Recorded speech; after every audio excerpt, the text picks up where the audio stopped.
menetapkan menyatakan permohonan pra peradilan pemohon tidak dapat diterima. 2. Membebankan kepada pemohon untuk membayar biaya perkara sejumlah nihil.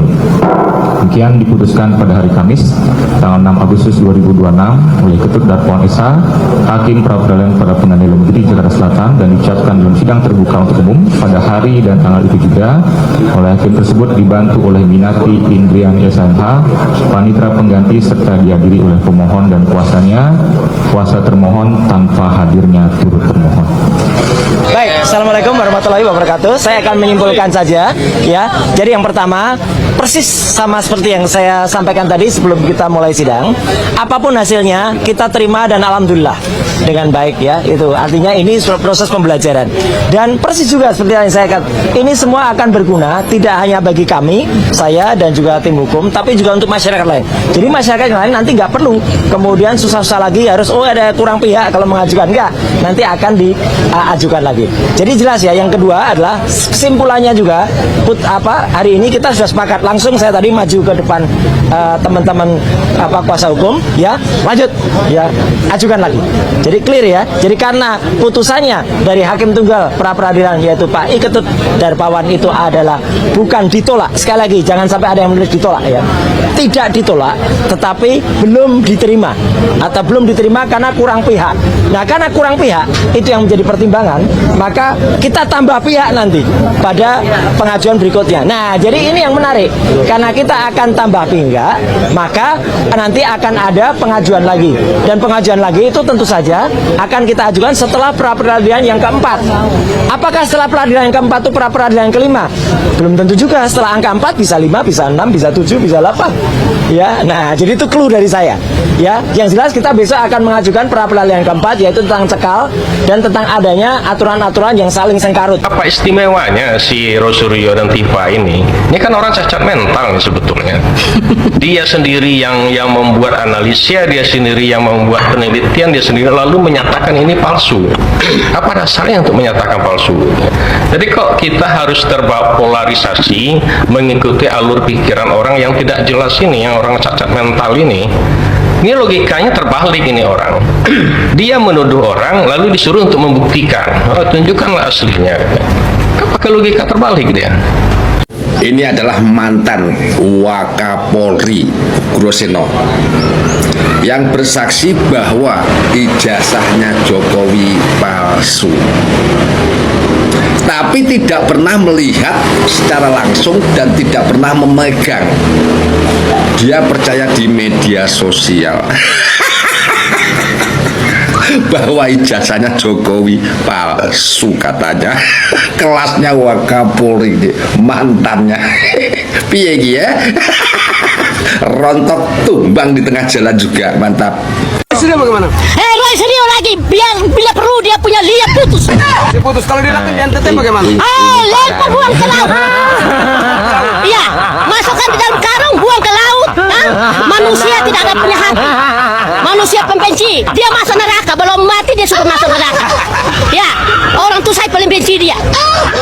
Ya. Pesan untuk Roy Suryo, kami bilang Roy Suryo atau bertobatlah dan berdoa sebanyak-banyak, minta ampun kepada Tuhan. Jadi orang yang benar, jangan jadi orang politik yang jelek, ya. Tiba, kau perempuan, kau harus sopan santun, berkata dengan orang pemimpin itu harus ada punya sopan santun, ya. Jangan seenak dan semaunya saja susun kata, tidak berguna. Manusia tidak ada otak, otaknya kecil. Ini parah. Apalagi tidak ada otak. Hah? sekecil apa? Semut saja masih lebih baik. Ya, itu tidak ada otak itu. Hukuman Tuhan tuh ada tuh. Tuhan ciptakan langit dan bumi, ada punya mata. Dan cintailah orang yang membawa politik di Indonesia, bawa Indonesia ke jalan bagus. Kita harus dukung Bapak Jokowi, maju terus. Mantap. Ya, kami masyarakat NTT cinta Bapak Jokowi sampai mati. Ya, Bapak Jokowi sepanjang umur. Ya, ya. Apapun yang dilakukan oleh Roy Suryo maupun Tifa, dia punya hak hukum, ya. Nanti diterima atau tidak diterima itu dari keputusan atau pertimbangan dari hakim. Namun sementara pendapat hukum saya, karena saya merasa itu mungkin ditolak, ya, karena dia minta penggantian kerugian yang mana, ya, sementara dia masih tersangka dan pokok perkaranya baru akan berjalan. Nah, kecuali dia dihapus tersangkanya, ada rehabilitas, itulah penggantian. Lalu mungkin terkait rapid ketiga ini putusan tanggal 6, menurut Bunda prediksinya berarti ditolak atau diterima? Karena kan yang rapid 1 udah diterima, Bun. Kita nggak boleh berbicara ke belakang.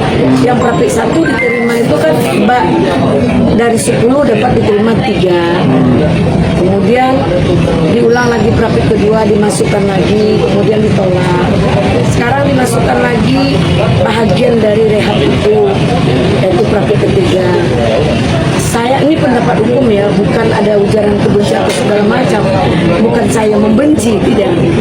Ini pendapat hukum saya, kecil kemungkinan ini diterima karena dia masih tersangka dan statusnya dalam proses dakwaan yang sudah terregister dengan baik. Terkait pandangan Bunda sebagai praktisi hukum melihat gugatnya itu sebenarnya kan ada nominalnya dan itu karena penggeledahan yang dilakukan oleh kepolisian. Itu pantas ya sih? Udah benar belum sih langkah Roy Suryo menggugat yang ada nominalnya tersebut? Iya, silahkan aja dia gugat. Namun semua kan ada aturan. Dalam konstruksi hukum itu ada aturan, ada undang-undang, ada hukum, ada perkap. Menurut kepolisian, perkapnya sudah berjalan dengan baik dan semua dijalankan melalui prosedural. Terus kalau masih ada, ya itu masih belum puas, silahkan. Untuk tersangkanya sebenarnya sih sah saja, cuma sudah berlalu, sudah menjadi tahap 2 dan sudah diserahkan pada kejaksaan. Jadi nggak ada lagi urusan pihak kepolisian untuk hal seperti itu. Jadi kalau dia ingin masih menggugat untuk tersangkanya, nggak mungkin. Untuk berrehabilitas nggak mungkin. Karena rehab itu statusnya masih tersangka. Apa yang direhab? Lalu terkait rapid keempat yang bertemakan pencekalan. Nah, ini harus dipahami. Kenapa dia dicekal? Karena dia tersangka. Kenapa dia tersangka? Karena ada pencemaran nama baik dengan undang-undang yang diterapkan atau ditetapkan oleh penyelidikan dan penyidikan itu, undang-undang itu yang mengandung hukuman itu di atas 5 tahun.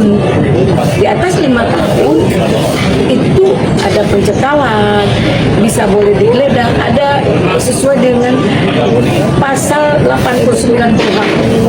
Jadi kita harus menuju kepada undang-undang dan kita harus menuju juga kepada perkap. Kalau sekarang sudah ranahnya pihak kejaksaan, ngapain mundur lagi? Tidak bisa lagi gitu. Tapi apakah dalam undang-undang tersebut terkait pencekalan ada durasi waktunya, Bu? Mungkin dari kapan sampai kapan gitu?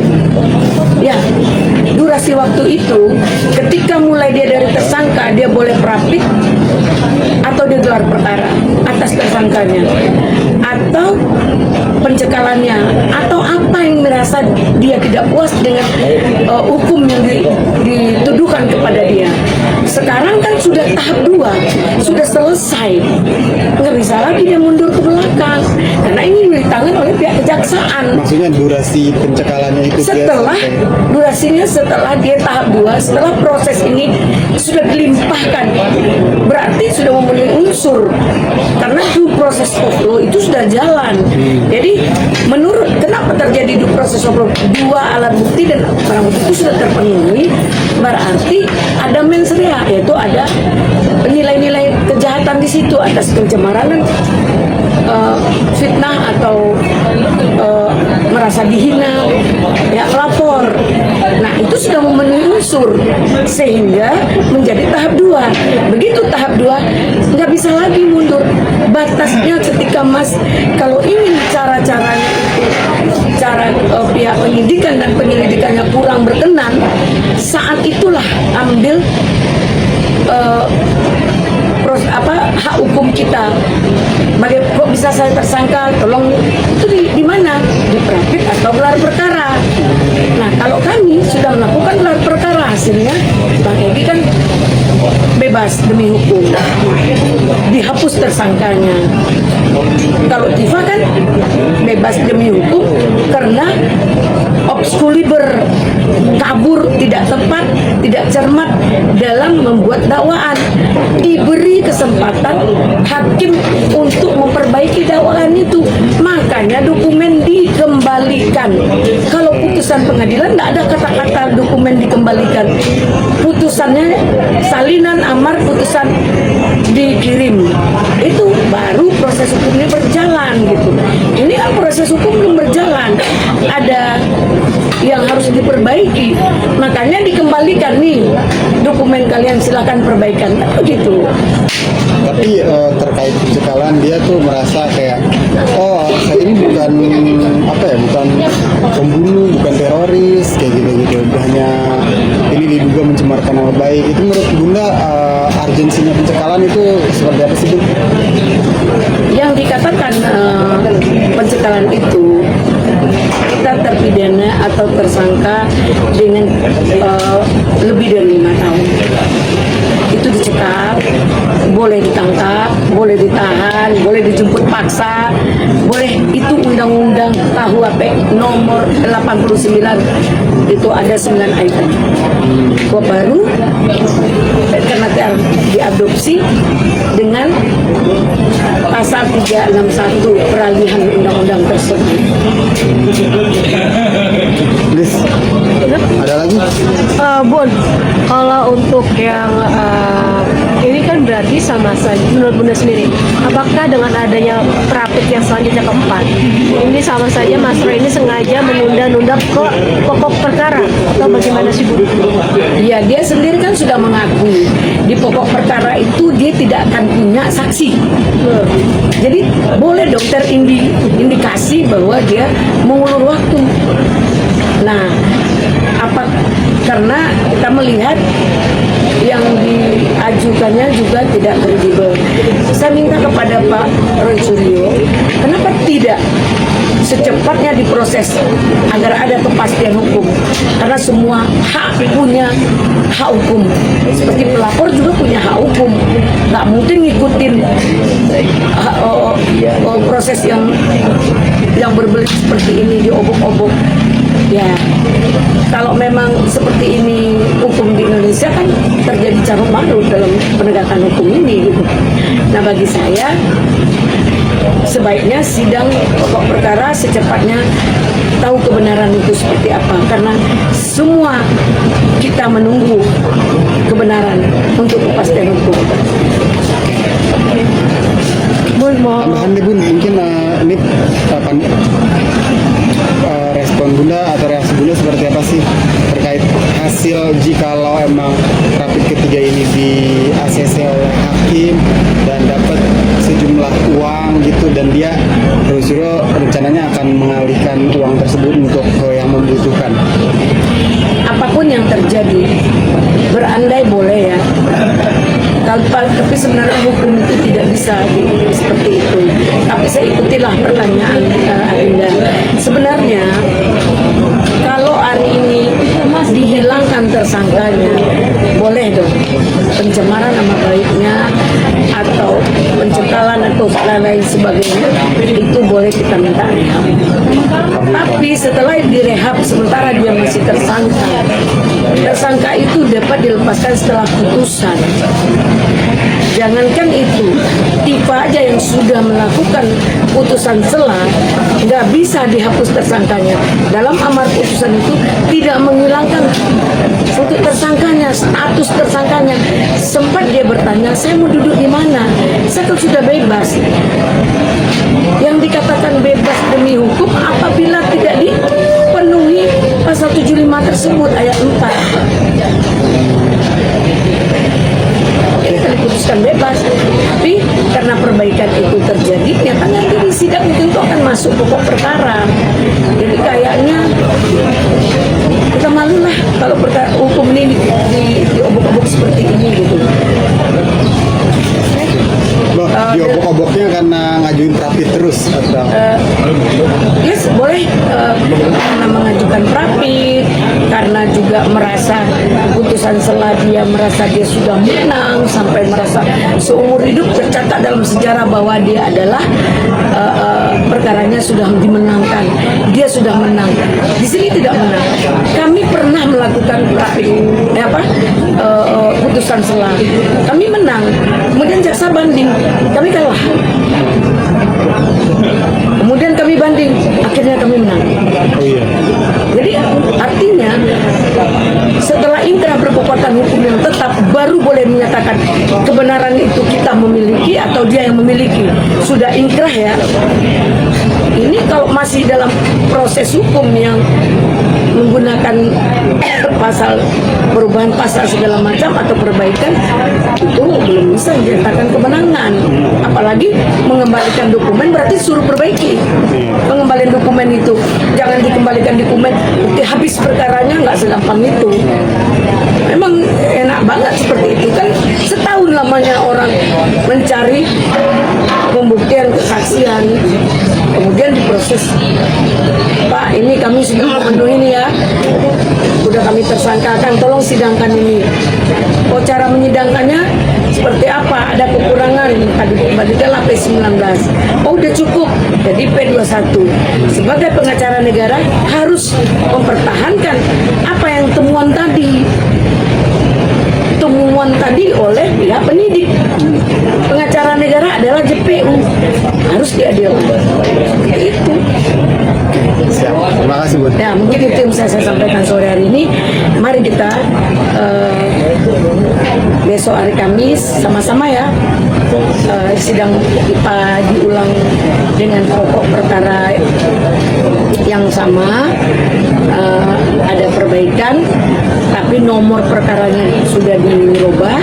Tanggal 6 hari Kamis, dan Roy Suryo tanggal 6 hari Kamis putuskan rapid ketiga.